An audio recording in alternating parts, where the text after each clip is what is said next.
Good morning and a warm welcome to your show, Sunny Mornings in Boston. I'm your host, Melissa, and it's Thursday, November 7th. You'll be interested to know. 24 years ago, today in the year 2000, the U.S. presidential election concluded with a statistical tie between Democrat Al Gore and Republican George W. Bush, leading to a contentious legal battle that was ultimately resolved by the United States Supreme Court on December 12, 2000. So now you know. And now, it's time for the weather report. This morning it's sunny and feels like 58 degrees with 13-mile-per-hour wind. The sunset will take place at 4:29 and it will rise again tomorrow at 6:26.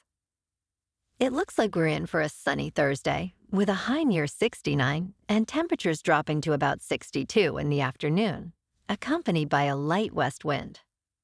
Tonight, expect mostly clear skies with a low of 42 and gentle winds. For all you beach runners out there, the first low tide Thursday will be at 8:45, with a high tide at 2:45. The near-shore buoy at Cape Cod Bay reads 56 degrees for the water temperature. Looking ahead in the weather, expect sunny skies on Friday with a high near 63 and west winds. Friday night will be mostly clear with a low around 42. Saturday stays sunny with a high near 54, and Saturday night is mostly clear with a low around 37. Sunday brings a chance of rain after 3 p.m. with partly sunny skies and a high near 60. Expect rain likely Sunday night with mostly cloudy skies and a low around 47. Veterans Day also has... Bonjour, food enthusiasts. This podcast is brought to you by Versailles Cafe and Pastries in Encinitas. Nestled on El Camino Real South, just north of Encinitas Boulevard, this cafe is a haven for culinary delights. Indulge in their amazing Eggs Benedict or their gluten-free crepes. You can grab a panini for lunch or just breeze on through to get your morning coffee. They are open every day from 8 to 5. So stop on by and don't forget to tell them Sunny Morning sent you. In local news, keeping houseplants healthy during a New England winter can be challenging due to fluctuating temperatures and humidity.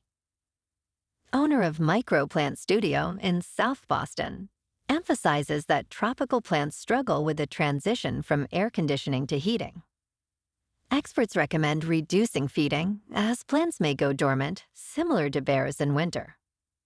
Ensure your plants stay warm, avoiding cold drafts from windows and direct heat from heaters, which can damage leaves. Inspect new plants thoroughly for pests before introducing them to your home, and maintain humidity to deter spider mites. Happy planting!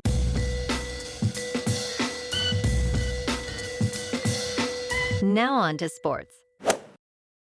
On Thursday Night Football in Baltimore, the Ravens at 6-3 host the Cincinnati Bengals, who are 4-5. Expect fireworks as Lamar Jackson and Joe Burrow, both tied for 20 TD passes this season, face off again. Baltimore's formidable run defense will challenge a Bengals ground game that finally showed life last week. Ravens are favored by 3, with an over-under set at 54. In local sports, last night, the Golden State Warriors edged out the Celtics 118-112 at TD Garden.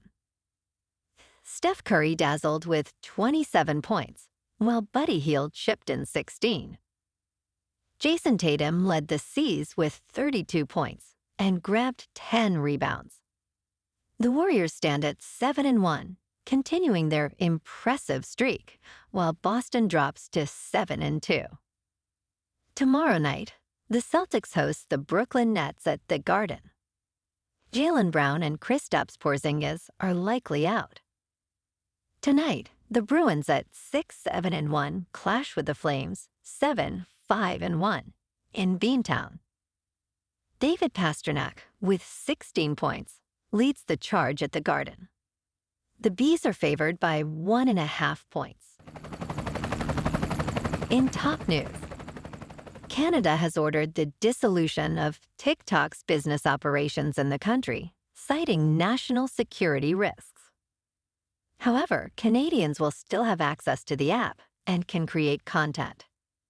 Canada's Innovation Minister stated that the decision was made based on evidence collected during a review of ByteDance Limited's operations. TikTok announced plans to challenge the order in court, arguing that shutting down their Canadian offices would eliminate hundreds of well-paying jobs.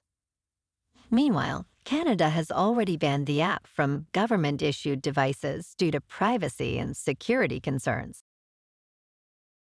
In business news, small-cap stocks are experiencing a significant surge following former President Donald Trump's electoral victory. The Russell 2000 index jumped by 5.8% on Wednesday, marking its best daily percentage gain in nearly 2 years. This index, representing the smallest 2,000 companies in the Russell 3000 index, is approaching record territory. However, analysts caution about sustainability. The Federal Reserve's recent pivot to lower interest rates could benefit small caps, yet rising long-term Treasury yields may increase borrowing costs, potentially triggering a recession. The question remains, is it time to shift investments from large-cap stocks to small-cap and value equities? In crypto movement, Bitcoin is just over $75,400. Ethereum is just over $2,700. And Goatsis Maximus is about 79 cents. Moving on to a more local vibe.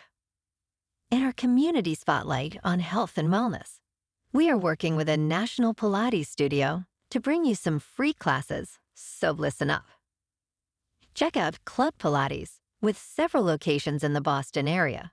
Pilates presents a comprehensive wellness approach, cultivating strength, reducing tension, and elevating mental well-being. Scientific research affirms its benefits. So now you can check out Club Pilates for a free class. With locations in Canton, Wellesley, Hingham, Brookline, and Framingham, just be sure to tell them Sunny Morning sent you by. And now, back to the show. Let's talk tech. The Bay Area has been chosen as the location for the National Semiconductor Technology Center, as announced by Governor Gavin Newsom on Friday. This center will be established in Sunnyvale, funded through the Biden-Harris administrations, creating helpful incentives to produce Semiconductors and Science Act.